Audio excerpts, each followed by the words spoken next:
Bom, assunto para a editoria de mídia e comunicação, sempre aqui às quartas com o jornalista Altamiro Borges, ele que é presidente do Centro de Estudos da Mídia Alternativa Barão de Itararé. Boa tarde, Miro, tudo bem por aí? Thalita, tudo certinho? Laura, Edu, tranquilos? Tranquilo, Miro. Quero te ouvir em relação à repercussão. A gente conversou mais cedo com o Pedro Barcela sobre o impacto nas redes sociais. Queria conversar com você também sobre isso, mas também sobre a cobertura que a grande mídia, a repercussão que a grande mídia faz desse interrogatório, desse julgamento. Conta pra gente qual a sua avaliação, Miro. Sobre a repercussão nas redes sociais, Thalita, é isso. Essa turma é de uma criatividade, são hilárias, são engraçadíssimos. Os memes que estão sendo produzidos nessa sociedade imagética que a gente vive estão interessantíssimos, né? Tem tanto essa coisa sobre os patriotários, né? Então, essa declaração do Bolsonaro de que são malucos, que ele não ia apoiar a baderna, que aquilo foi uma baderna, que são malucos, né? Então isso repercutiu muito, como tem também da postura do próprio Bolsonaro no interrogatório, né? Quer dizer, aquele que era todo metido a valentão, que defendia a ditadura, 30 mil mortos, que defendia a tortura, que defendia estupro, quando chega agora no julgamento virou, né, fazendo brincadeirinha, convidando o Xandão para ser vice dele, né? Então, o cinismo do Bolsonaro. Cinismo é esse ponto, né, dele dizer o seguinte: não, essa manifestação, essa coisa de baderna, as Forças Armadas não iam tolerar, não iam atrás dessa baderna de quem pede intervenção militar. O Bolsonaro conhece bem esse negócio, ele apoiou o golpe de 64. E o golpe de 64 foi precedido de manifestações de rua.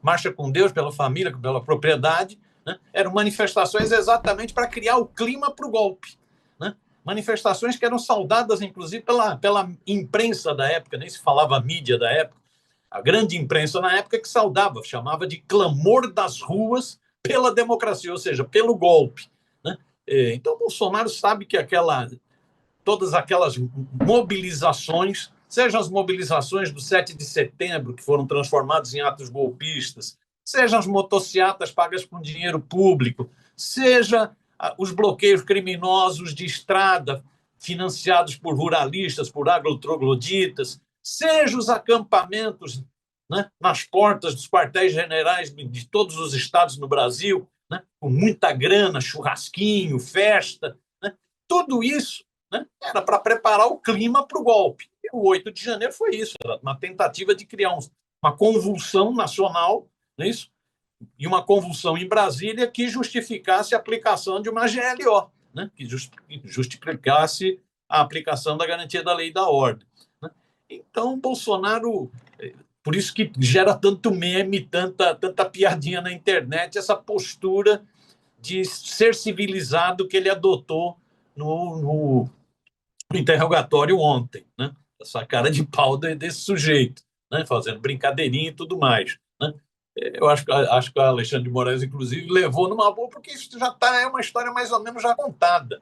As provas são muito contundentes, não adianta ficar enrolando, né? As provas são muito contundentes e vai caminhando para condenação, vai caminhando para condenação. Sobre o segundo aspecto que você levanta, Thalita, da mídia, eu acho que a mídia está dando uma cobertura razoável. Eu tenho acompanhado alguns canais, seja da TV por assinatura, seja da TV aberta, né? Tem dado uma cobertura razoável. Até porque eu acho que já faz parte de uma estratégia da mídia. A impressão que eu tenho é que a mídia trabalha, essa mídia que ajudou a chocar o ovo da serpente fascista no Brasil, ao fazer a negação da política, ao fazer a satanização das esquerdas, ou seja, ajudou a ascensão do Bolsonaro ao poder. Depois esse Bolsonaro, o monstro se voltou, não é isso? Cria cuervos e eles lhe comerão os olhos, não é isso? Se voltou contra uma parte da mídia, né? Se voltou contra a Globo, se voltou contra a Folha, se voltou contra o Estadão, né? Porque o Bolsonaro não aceitava crítica, era um fascista, não aceitava críticas. Então a Globo virou Globo lixo para os bolsonaristas, né? A Folha de São Paulo mesmo comeu o pão que o diabo amassou, né? Num primeiro momento no governo Bolsonaro. O Bolsonaro chegou a falar para não ter anúncios privados, chegou a ameaçar quem fizesse anúncios na Folha de São Paulo. Bolsonaro chegou a baixar um decreto acabando com a publicação de editais, o que atingiu duramente o jornal Valor, que era ligado à Folha de São Paulo. Então, essa mídia criou um monstro, chocou o ovo da serpente fascista, essa serpente se voltou contra uma parte da mídia, e eu acho que a mídia está numa posição agora que é o seguinte: expõe bastante o Bolsonaro para descartá-lo. É preciso descartar, tirar logo o Bolsonaro do caminho. Né? É um artigo de um colunista da Folha ontem, inclusive, é preciso dar um chute no traseiro logo do Bolsonaro, tirar o Bolsonaro do caminho para que a direita tenha outro candidato. Enquanto o Bolsonaro estiver no caminho, fica difícil a direita, que ninguém vai querer romper publicamente com o Bolsonaro. Todo mundo fica alisando o Bolsonaro. Tarcísio, Zema, Ratinho Júnior, né? Todo mundo fica lá, o Caiado, todo mundo fica alisando, vai no palanque do Bolsonaro e tal, porque precisa do voto dos bolsonaristas, da extrema-direita. E é de direita, é de extrema-direita também. Então, a mídia, eu acho que está fazendo uma cobertura razoável, porque ela precisa descartar, ela quer descartar logo o Bolsonaro para virar a chave, né? Poder pintar a tal da terceira via, né? Ou pelo menos um bolsonarista moderado, que é como a Folha de São Paulo trata o governador fascista aqui de São Paulo. Não é isso, Tarcísio?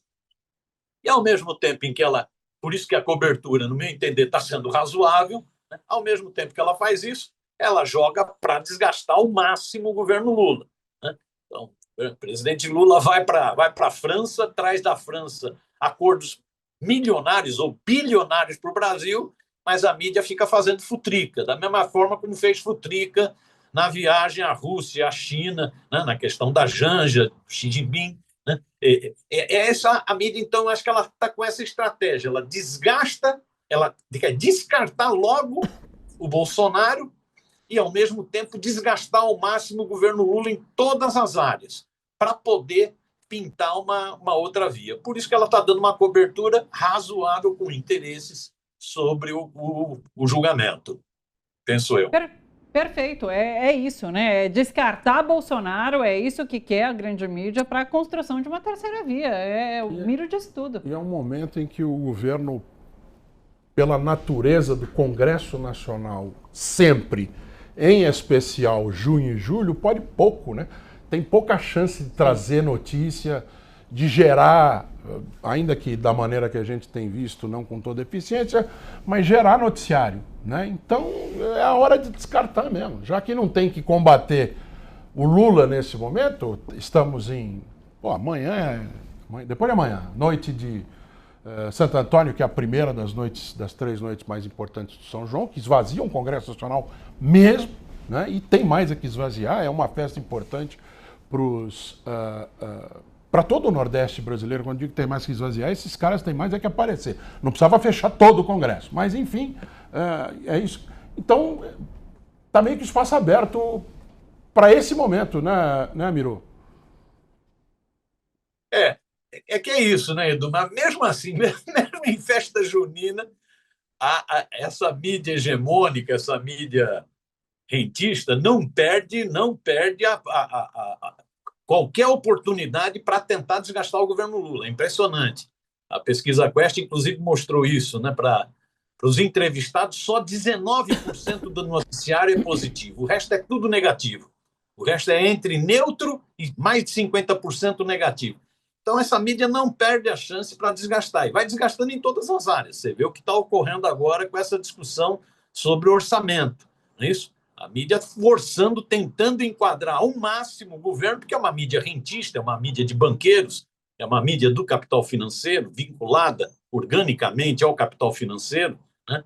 Não é só problema ideológico, não, é associativo mesmo. Hoje é uma mídia totalmente vinculada ao capital financeiro. Você vê como ela está batendo o bumbo para enquadrar o governo, quer dizer, evitar qualquer tipo de taxação do IOF, isso? Evitar qualquer tipo de taxação dos abutres financeiros, né? E jogar todo o peso no corte, no que eles chamam do corte de gastos. Então, não bastou o governo, o ministro Haddad, ter anunciado 31 bi de corte de gastos que atinge áreas populares, atinge programas sociais. Não bastou, eles querem mais, né? E eles vão forçando o governo, vão tentando enquadrar o governo. Então, junta Deus mercado poderoso com mídia rentista, com Congresso, onde o governo é totalmente minoritário, tem 1/5 do Congresso, né? 1/5 só do Congresso, para fazer toda essa pressão, todo esse desgaste para cima do presidente Lula. A mesma coisa com relação a políticas internacionais. Me chamou muita atenção a cobertura da viagem à França. Quer dizer, o presidente foi homenageado, o presidente recebeu o equivalente à Academia Brasileira de Letras, né? É o segundo presidente, é o segundo governante brasileiro a receber, né? A ser homenageado, né? Pela academia lá na França. Pouquíssimo destaque aos vários acordos econômicos que foram feitos. É uma montoeira de dinheiro que vem vindo para o Brasil, mas eles preferiram falar do valor de uma hospedagem, de um hotel. Quer dizer, é um esforço de desconstruir, é uma coisa de mídia vira-lata mesmo, de desconstruir qualquer papel do Brasil no cenário internacional, qualquer papel do presidente Lula no cenário internacional. Ou seja, é um negócio de ficar desgastando o tempo inteiro, e isso se está assim agora, em plena festa junina, em pleno meio do ano. Imagine quando tiver a virada do ano, quando estiver se aproximando mais da eleição. Ou seja, eu acho que a gente pode preparar o lombo, porque essa turma vai vir. Você vai juntar esgoto digital bolsonarista, que a extrema-direita domina esse esgoto digital, não é isso? Vai juntar esgoto digital bolsonarista, a mídia, a chamada nova mídia, né? Com a velha mídia, a mídia hereditária, a mídia corporativa, a mídia burguesa, num ataque frontal para desgastar o presidente Lula, o governo Lula, né? Se o Bolsonaro já tiver preso nessa ocasião, já tiver descartado, né? Aí é que eles vão tentar, eles vão ver todas as formas de alavancar candidaturas, vão testar, né? Como sempre fazem. Mas me parece que a mídia já está com o seu nome preferido, né? Me parece que a mídia já elegeu o Tarcísio, o homem da privatização, das porradas nos leilões, o homem do enxugamento, o homem da repressão, né? A mídia já escolheu o Tarcísio como seu candidato, como seu queridinho, né? Então, por isso que é preciso descartar logo o Bolsonaro. O Bolsonaro atrapalha a candidatura do Tarcísio.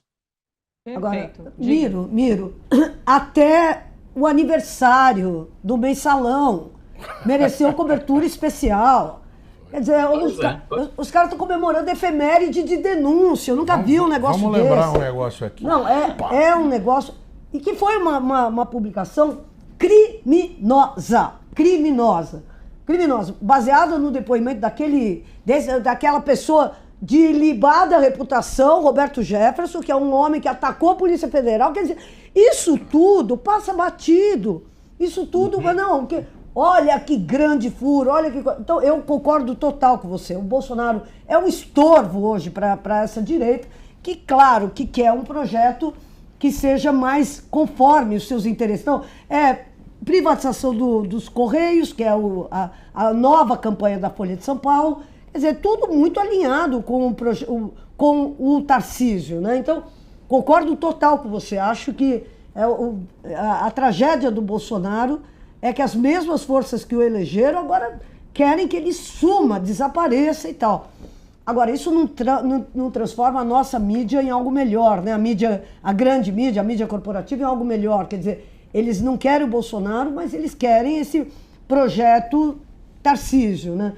E é incrível a cobertura que eles fazem ao Tarcísio, né? Você vê que toda a cobertura da violência policial, que é um negócio que a população está começando a cair a ficha de que, olha, a polícia, do jeito que ela está funcionando em São Paulo, é um grupo de extermínio, né? Ela se transformou num grupo de extermínio, a cobertura da violência policial nunca menciona o nome do Tarcísio. Não existe Tarcísio. Tarcísio de Freitas não comanda nada. A polícia militar age sozinha. Nem sequer o Derrite é instado a responder por essas mortes da PM. Então, de fato, eu acho que tem o projeto Tarcísio é o que está se levantando tá aí como o projeto da grande mídia e do rentismo mesmo, como você chama. Não, excelente. Comemoração da efeméride da denúncia do Mensalão. Muito bem lembrado. Não, quando eu vi isso, eu falei, gente, mas cara... Não, e olha, a publicação do Mensalão foi uma vergonha para a Folha, inclusive, para o projeto Folha. Porque a publicação do Mensalão, não sei se vocês notaram, saiu sem outro lado. Não tinha outro lado, que é uma das coisas das marcas do projeto Folha, assim, temos que dar voz para o acusado e tal.